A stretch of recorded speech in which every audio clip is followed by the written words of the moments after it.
मान लेते हैं आपके अट्रैक्टिव थंबनेल को देख के किसी ने आपकी वीडियो पे क्लिक कर दिया और वीडियो क्लिक करने के बाद उसको कुछ ऐसी आवाज सुनाई देती है। हेलो दोस्तों, welcome back to my YouTube channel. क्या लगता है उस बंदे को इस वीडियो को क्लोज करने में कितना ही टाइम लगेगा? 3 सेकंड से भी कम। और आप लोगों की वीडियोस के साथ एक्चुअल में कुछ ऐसा ही होता है। वीडियो ओपन करते ही लोग आपकी वीडियो को सबसे पहले आपकी वॉइस ओवर की क्वालिटी से जज करते हैं, और अगर आपकी वॉइस ओवर की क्वालिटी अच्छी नहीं हुई तो भले ही आपने गॉड लेवल एडिटिंग क्यों ना की हो, लोग आपकी वीडियो को उसी टाइम बंद करके दोबारा स्क्रॉल करना स्टार्ट कर देंगे, क्योंकि कोई भी इंसान अपने कानों को तकलीफ नहीं पहुंचाना चाहता। अब आप लोगों के दिमाग में आ रहा होगा कि मेरी तो आवाज ही खराब है, या मैं तोतला बोलता हूँ, या फिर मैं तो मार्केट एरिया में रहता हूँ, मेरी वॉइस में तो बैकग्राउंड नॉइज आएगी आएगी। तो let me tell you, this all are excuses. इन सब का एक सॉल्यूशन है, और वो जानने के लिए आपको वीडियो को एंड तक देखना पड़ेगा। वीडियो के एंड में गिव अवे भी है जिसमें आपको एक माइक मिलने वाला है। तो बिना किसी देरी के शुरू करते हैं। अब हम लोगों के पास एक प्रोफेशनल स्टूडियो तो है नहीं जहां हम जाके अपनी वॉइस को रिकॉर्ड कर सके, इसलिए हमारी वॉइस में कई बार एको भी आता है, कई बार बैकग्राउंड नॉइज भी होता है। लेकिन इन दोनों चीजों को एलिमिनेट किया जा सकता है। एको बेसिकली तब आती है जब आपके रूम में काफी ज्यादा खाली स्पेस हो, जहाँ पे आपकी आवाज टकरा के रिफ्लेक्ट बैक होती है, जिसकी वजह से आपकी आवाज कुछ इस तरह की हो जाती है। तो कैसी लगी मेरी आवाज? अब आप में से हर कोई अपनी वॉइस एक अलग जगह पे रिकॉर्ड करता है, तो एको को टैकल करने के लिए आपको अपनी जगह पे बस साउंड एब्जॉर्बर्स लगवाने पड़ेंगे। अगर आपका रूम बड़ा है और खाली है तो उसमें कर्टेन्स लगा दीजिए, और आसपास जितने हो सकते हैं उतने कपड़े फैला दीजिए, या फिर अपने रूम में सामान भर लीजिए जिससे आपका रूम खाली ना रहे। रूम जितना भरा हुआ होगा उसमें उतनी ही कम आवाज रिफ्लेक्ट बैक होगी, और आपकी वॉइस में एको उतना ही कम होगा। और अगर आप एक प्रोफेशनल स्टूडियो बनाने का सोच रहे हैं तो आप ये अकाउस्टिक साउंड पैनल्स भी इस्तेमाल कर सकते हैं, जिससे आपकी वीडियोस काफी ज्यादा प्रोफेशनल भी लगेगी और आपकी आवाज एको भी नहीं होगी। आप जहाँ पे भी खड़े हो कि अपनी वॉइस रिकॉर्ड करने वाले हो, उसके सामने वाली दीवार पे आपको ये साउंड पैनल्स लगाने हैं, और आपके आसपास जो भी दीवार या दरवाजा हो उस पे ये साउंड पैनल्स लगा देना, ताकि आपकी आवाज रिफ्लेक्ट बैक ना कर पाए। इसके सिवाय अगर आपको एक सस्ता जुगाड़ चाहिए स्टूडियो का, तो आप क्या कर सकते हैं कि आप अपनी अलमारी को खोल सकते हैं और वहाँ पे खड़े होकर अपनी वॉइस रिकॉर्ड करना स्टार्ट कर सकते हैं। अलमारी के अंदर कपड़े भरे हुए होंगे तो as a sound absorber work करेंगे, और अलमारी की स्पेस कम होगी तो वहाँ पे रिफ्लेक्ट करने के लिए ज्यादा एरिया मिलेगा ही नहीं। अब आवाज से एको रिमूव करने के बाद एक प्रॉब्लम जो आप सबसे ज्यादा फेस करोगे वो है बैकग्राउंड नॉइज। अब बैकग्राउंड नॉइज एक ऐसा फैक्टर है जो कि हमारे कंट्रोल में नहीं है, और अगर आप मेरी तरह एक मार्केट प्लेस में रहते हो तो आपके लिए एक नाइटमेयर से कम नहीं होगा। लेकिन ऑब्वियसली हम इसकी वजह से अपनी वीडियो की क्वालिटी कम तो नहीं होने देंगे। तो आपको करना क्या है, आपको ट्राई करना है कि जितना हो सके उतना आप बैकग्राउंड नॉइज को ब्लॉक कर सके। आप जिस भी रूम में रिकॉर्डिंग करते हैं आपको उस रूम के सारे खिड़की दरवाजे बंद कर देने हैं, और खिड़की दरवाजों पे आपको कर्टेन्स लगा देने हैं। और इसके सिवाय जो दूसरा तरीका है वो ये है कि आप अपनी वॉइस को या तो लेट नाइट को रिकॉर्ड करो या फिर अर्ली मॉर्निंग को रिकॉर्ड करो, क्योंकि इस टाइम पे मैक्सिमम लोग सो रहे होंगे और मार्केट में भी ज्यादा नॉइज नहीं होती है, तो आपकी वॉइस काफी ज्यादा क्लियर भी आएगी। बट आई नो ये सारे तरीके फॉलो करने के बाद भी आपकी वॉइस में कुछ ना कुछ बैकग्राउंड नॉइज तो रह ही जाएगा, तो उसको हम एडिटिंग के टाइम पे कवर करेंगे। अब अपने रूम या स्टूडियो को सेटअप करने के बाद आपको अपने डिवाइस को सेटअप करना है एक अच्छी वॉइस के लिए। अब बड़े यूट्यूबर्स तो माइक का इस्तेमाल करते हैं अपनी वॉइस को रिकॉर्ड करने के लिए, and I will not lie to you, but mic से काफी ज्यादा फर्क रहता है आपकी वॉइस में। फॉर एग्जाम्पल, अब ये ऑडियो मैं बिना किसी माइक के रिकॉर्ड कर रहा हूँ, और यह है मेरी ऑडियो माइक के साथ। अब जिस माइक का इस्तेमाल मैं करता हूँ वो है बोया M1, क्योंकि ये काफी ज्यादा अफोर्डेबल भी है और काफी ज्यादा एफिशिएंट भी है। और अगर आपके पास पैसे हैं इन्वेस्ट करने के लिए तो I would really prefer you to invest in the mic. लेकिन अगर आपके पास पैसे नहीं है तो भी कोई प्रॉब्लम वाली बात नहीं है। मैंने अपने चैनल की स्टार्टिंग की 5 वीडियोस विदाउट माइक ही रिकॉर्ड की थी, और आप जाके उसकी वॉइस क्वालिटी देख सकते हैं। उस टाइम पे मैं अपनी वॉइस रिकॉर्ड करने के लिए एक एप्लीकेशन का इस्तेमाल करता था जिसका नाम है DAC-Forge 2। अब आप जिस भी डिवाइस से अपनी ऑडियो रिकॉर्ड कर रहे हैं आपको डिवाइस को एक स्टेबल जगह पे रखना है, क्योंकि अगर आप उसको एक स्टेबल जगह पे नहीं रखेंगे तो आपकी ऑडियो के साथ कुछ ऐसा होगा। जब आप अपने फोन से आवाज रिकॉर्ड करते हैं तो आपने अपने फोन को हाथ में पकड़ा हुआ होता है, जिसकी पोजीशन हर एक ब्रेक के बाद चेंज होती रहती है, और ये चीज आपके वॉइस में साफ पता चलती है, शोइंग अनप्रोफेशनलिज्म। तो बेटर होगा आप अपने फोन को टिल्ट करके एक शेल्फ पे या फिर एक टेबल पे रख दीजिए, जिससे आपकी वॉइस में लेवल का फर्क नहीं आएगा। लेकिन स्टिल इसके बाद भी एक प्रॉब्लम जो आप लोग फेस करोगे वो है ये, जैसे आपने मेरी आवाज में अभी एयर को सुना, ठीक वैसे ही आपकी वॉइस ओवर में भी काफी ज्यादा फूक की आवाज आती है। तो आप इस चीज से छुटकारा कैसे पाएं? नॉर्मली जब भी आप एस या एफ वाले वर्ड बोल रहे होते हैं तो आपके मुंह से यह हवा भी निकलती है, जो कि आपका माइक रिकॉर्ड कर लेगा, क्योंकि आप अपने माइक के काफी करीब रह के वॉइस ओवर रिकॉर्ड कर रहे होंगे। तो अब इससे बचने के सिर्फ 2 ही तरीके हैं। पहला, या तो आप अपने फोन को इस तरह टिल्ट करके रखो कि वो डायरेक्टली आपके माउस से आवाज को कैप्चर करने की जगह नीचे से आवाज को कैप्चर करे, इससे आपके वॉइस ओवर में फूक वाला एलिमेंट नहीं आएगा। और दूसरा तरीका ये है कि आप थोड़े से पैसे खर्च करके एक माइक कवर खरीद लो, जो कि एज ए फिल्टर काम करेगा आपके वॉइस ओवर के लिए, और आपके मुंह से फूक वाली आवाज बिल्कुल भी कैप्चर नहीं होगी। लेकिन अगर आप पैसे खर्च नहीं करना चाहते हैं तो एक बहुत ही सस्ता जुगाड़ है। आपको सर्दी में पहनने वाले सॉक्स को लेना है और उससे अपने फोन के माइक को कवर कर लेना है। और उसके बाद अपनी रिकॉर्डिंग स्टार्ट करनी है। ये भी बिल्कुल सेम काम ही करेगा और बिना पैसे खर्च हुए आप अपनी आवाज से फूक वाला एलिमेंट गायब भी कर लोगे। अब एको, बैकग्राउंड नॉइज, वॉल्यूम के लेवल और एयर को कंट्रोल करने के बाद जिस चीज का आपको ध्यान रखना है वो है आपका पोस्चर।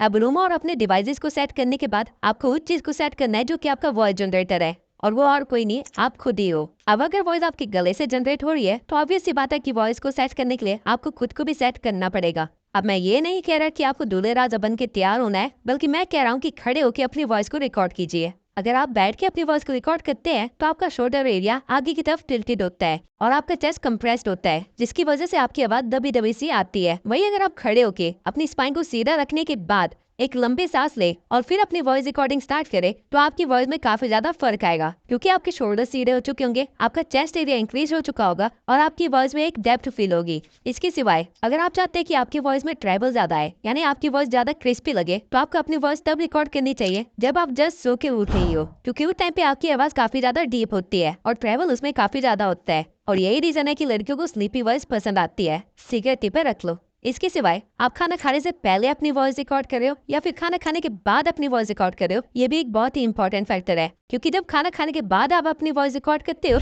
तो आपका स्टमक एरिया भरा हुआ होता है, तो जो वॉइस जनरेट होती है वो आपके नाक से होती है, जो कि तीखे टाइप की होती है। आपने बड़े बुजुर्गों को तो बोलते हुए सुना ही होगा कि ये अपनी नाक से बोलता है, और इस तरह के लोगों को काफी ज्यादा एग्रेसिव भी माना जाता है क्योंकि इनकी आवाजें तीखी होती है। ह्यूमन वॉइस एक बहुत ही ज्यादा ऑर्गेनाइज सिस्टम है जो कि आपके एब्डोमिनल रीजन से लेके आपके नाक तक के सारे ऑर्गन का इस्तेमाल करती है। अगर आप सही तरीके से प्रैक्टिस करें तो इवन आप अपनी वॉइस को चेंज भी कर सकते हैं, लेकिन ये इस वीडियो का टॉपिक नहीं है। तो आपको बस इतना ध्यान रखना है कि आप खड़े होके अपनी स्पाइन को सीधा करके एक लंबी सांस लेने के बाद अपनी वॉइस को रिकॉर्ड करें, और अगर आप अपनी वॉइस में थोड़ा सा स्पाइस अप देना चाहते हो तो सोने के बाद अपनी वॉइस को रिकॉर्ड करना। ये सब के अलावा जब आप अपनी वॉइस को रिकॉर्ड कर रहे हो तो बीच बीच में पानी पीते रहना, वरना आपकी आवाज काफी ज्यादा ड्राई लगेगी, यानी कि आपकी वॉइस में एनर्जी कम होते हुए फील होगी। अब हमने सेटअप करने वाली जितनी भी चीजें थी वो सारी तो सेटअप कर ले, लेकिन अब आपको जिस चीज पे काम करना है वो है आपका वे ऑफ कम्युनिकेशन। क्या आपको पता है कि जब आप अपनी नॉर्मल लाइफ में बात कर रहे होते हो तो आप अनजाने में ही 3 ऐसे फैक्टर्स का इस्तेमाल करते हो जो कि आप वॉइस ओवर के टाइम भूल ही जाते हो।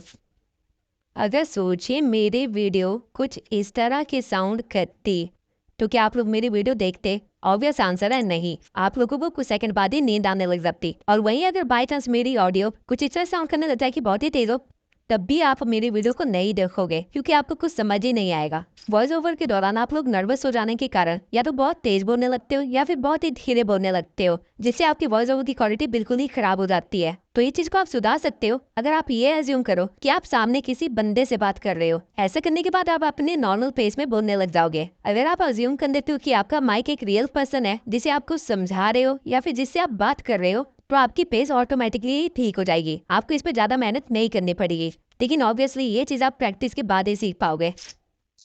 जब आप अपनी वॉइस ओवर्स को रिकॉर्ड कर रहे होते हो तब आपने किस चीज पे ज्यादा एम्फोसाइज किया है, इससे काफी ज्यादा फर्क पड़ता है, क्योंकि वो वर्ड्स या पॉइंट्स ऐसे होते हैं जो कि वीडियो क्लोज करने के बाद भी आपकी ऑडियंस के दिमाग में बैठे रहते हैं। लेकिन किसी वर्ड को या सेंटेंस को एम्फोसाइज कैसे करे? उसे ज्यादा जोर से बोल के नहीं, बल्कि सही ब्रेक लेके। अगर मैं अपने सेंटेंसेस को ऐसे बोलने लग जाऊं तो ये एम्फोसाइज नहीं होगा बल्कि शाउटिंग होगी, लेकिन वही अगर मैं अपने सेंटेंस को कुछ इस तरह बोलूं तो ये एम्फोसाइज करना होगा। अब जैसा कि आपने नोटिस किया, मैंने अपनी आवाज को ऊंचा नहीं किया बल्कि अपने वर्ड्स से पहले थोड़ा ब्रेक लिया और अपने वर्ड्स को भी थोड़ा स्ट्रेच कर दिया, जिससे आपके वॉइस ओवर में एक डेप्थ वाली फीलिंग आती है। और लंबे ब्रेक लेने का मतलब ये नहीं होता कि आप कुछ बोलो और फिर इस तरह से स्टार्ट करो, बल्कि लंबे ब्रेक्स लेने का मतलब ये होता है कि आप कैजुअली वर्ड्स के बीच में जितना गैप रखते हैं उससे थोड़ा सा ज्यादा गैप रखना है। अब ये चीज आप टाइम के साथ प्रैक्टिस करते करते ही सीख पाएंगे। सोचो अगर वीडियो कुछ इस तरह चले जहाँ पे पेस भी ठीक है, वर्ड्स को एम्फोसाइज भी कर रहे हैं, तो क्या मजा आएगा? वही सोचो अगर वीडियो को कुछ इस तरह रिकॉर्ड किया जाए जहाँ पे पेस भी ठीक है, वर्ड को एम्फोसाइज भी किया जा रहा है और थोड़े बहुत इमोशंस भी है, तो क्या मजा आएगा? बिल्कुल आएगा। बस आपको भी अपनी वॉइस ओवर में यही करना है। बजाय एक नॉर्मल स्क्रिप्ट को पढ़ के उसे रिकॉर्ड करने की जगह उसको इस तरह बोलो जैसे कि आप एक स्टोरी सुना रहे हो, तब आपकी वॉइस ओवर में इमोशंस भी इन्वॉल्व हो जाएंगे और इससे आपका वॉइस ओवर 10x बेटर हो जाएगा। 90% यूट्यूबर्स यही करते हैं कि वो स्क्रिप्ट पढ़ रहे होते हैं, जिसकी वजह से उनकी आवाज बिल्कुल एक नॉर्मल टोन में चल रही होती है और वो कुछ मिनट्स के बाद बहुत ही ज्यादा बोरिंग लगने लगती है। वही अगर आपकी आवाज कभी ऊपर हो रही है, कभी नीचे हो रही है, कभी एक्साइटमेंट के साथ आ रही है, कभी क्यूरियोसिटी हो रही है, तो सोचो आपकी वीडियो कितनी बेटर बनेगी। अब हो सकता है ये आपको थोड़ा बहुत ड्रामेटिक लगे, लेकिन यही चीजें आपकी ऑडियंस को आपकी वीडियो में बनाए रखती है। आपको बस इसको ज्यादा नहीं करना है, लेकिन थोड़ा इस वे में करना है कि क्यूरियोसिटी दिखा पाओ, इमोशंस दिखा पाओ, जैसे कि मैं अभी कर रहा हूँ। अब अभी तक मैंने आपको जितने भी पॉइंट्स बताए वो सारे आपकी वॉइस रिकॉर्ड करने के लिए थे और ये सिर्फ 50% ही काम था। अब बचा हुआ 50% करेंगे हम एडिटिंग। अब अगर आप एक फोन यूजर है तो मैं आपको सजेस्ट करूंगा कि लेक्सिस ऑडियो एडिटर को डाउनलोड कर लीजिए, और अगर आप एक पीसी यूजर है तो मैं आपको सजेस्ट करूंगा कि आप ऑडेसिटी को डाउनलोड कर लीजिए। ये दोनों ही काफी इजी टू यूज है और काफी ज्यादा एफिशिएंट भी है। लेक्सिस ऑडियो एडिटर को इंस्टॉल करने के बाद आप अपनी ऑडियो को यहाँ से इंपोर्ट कर सकते हैं और फिर यहाँ पे 3 डॉट्स को क्लिक करने के बाद आपको इफेक्ट्स में चले जाना है, जहाँ पे आपको कई सारे इफेक्ट्स मिल जाएंगे जो आप अपनी वॉइस ओवर में दे सकते हैं। आपको ऑडेसिटी में ये फीचर यहाँ पे मिलेगा। अब मैं सारे इफेक्ट्स के बारे में तो बात नहीं करूंगा, लेकिन जो इफेक्ट्स आप बार बार यूज करोगे और जो आपकी वॉइस ओवर के लिए एक्चुअल में जरूरी है, मैं उनको एक्सप्लेन कर देता हूँ। सबसे पहला है हमारे पास नॉर्मलाइज, जिससे अगर आपकी वॉइस ओवर की वॉल्यूम बहुत ही ज्यादा है तो उसे आप कम कर सकते हैं। जैसा कि आप देख सकते हैं कि ये स्पाइक्स कितने ज्यादा कम हो गए हैं। तो इसके बाद है हमारे पास पिच। अगर आप एक टीनेजर है या फिर एक बच्चे हैं और आप चाहते हैं कि आपकी वॉइस ओवर में थोड़ा सा दम लगे, तो आप अपनी पिच वाली स्लाइड को इस साइड को ड्रैग कर सकते हैं।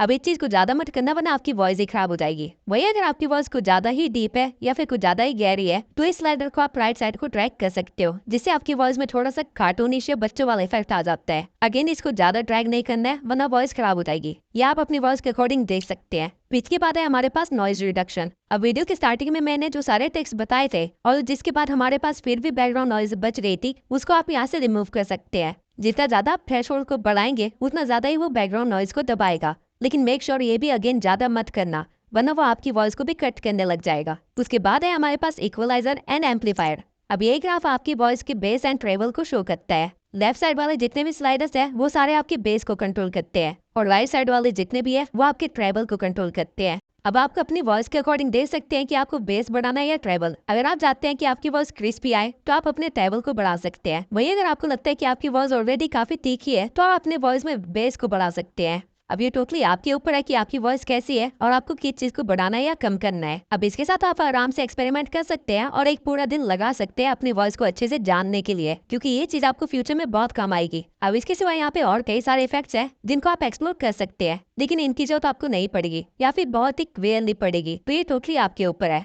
अब अगर आप इन सभी एडिटिंग के झंझट से बचना चाहते हैं और अपनी वॉइस ओवर को डायरेक्टली एक प्रोफेशनल वॉइस ओवर बनाना चाहते हैं, तो आपको बस अपनी वॉइस ओवर को डाउनलोड कर लेना है और उसके बाद आ जाना है एडोबी पॉडकास्ट पे। ये वेबसाइट एक एआई वेबसाइट है जहाँ पे आपकी वॉइस से वो आपके बैकग्राउंड नॉइज को रिमूव कर देता है, आपकी फूक वाली आवाज को रिमूव कर देता है, साथ में आपकी वॉइस में ट्रेबल और बेस को अपने अकॉर्डिंग सेट कर देता है और आपकी आवाज टोटली ऐसे बना देता है जैसे आप किसी पॉडकास्ट में बैठे हो। यहाँ पे अपनी ऑडियो को अपलोड करने के बाद ये थोड़ा सा टाइम लेगा और आपको एक प्रोफेशनल वॉइस ओवर बना के दे देगा। अब हो सकता है कि इस वॉइस ओवर में बेस ज्यादा हो और आपको ज्यादा ट्रेवल चाहिए हो, तो आप वापस से अपने एडिटिंग सॉफ्टवेयर में आके ट्रेवल को बढ़ा सकते हैं और आपकी वॉइस क्रिस्पी बन जाएगी। अब यह है मेरी ऑडियो सारे ट्रिक्स और मेथड्स को इस्तेमाल करने से पहले, और यह है मेरी ऑडियो सारे ट्रिक्स और मेथड को इस्तेमाल करने के बाद जो मैंने ट्यूब सेंसर से सीखे है।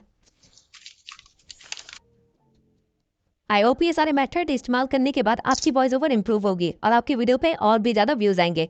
लेकिन आपकी मदद करने के लिए मैं आपको एक गिव अवे देना चाहता हूँ। अब गिव अवे अनाउंस करने से पहले मैं पिछले गिव अवे के विनर को अनाउंस करना चाहता हूँ, जिसको एनवांटो एलिमेंट्स का एक्सेस फ्री में मिलने वाला है। तो हमारे पिछले गिव अवे का विनर है ग्रोरिक। मैं ग्रोरिक से रिक्वेस्ट करूंगा कि वो मुझे इंस्टा पर डीएम करे ताकि मैं उनको एनवांटो एलिमेंट्स का सब्सक्रिप्शन दे सकूं। इसके सिवाय इस वीडियो के गिव अवे में मैं आपको बोया M1 माइक फ्री में दूंगा।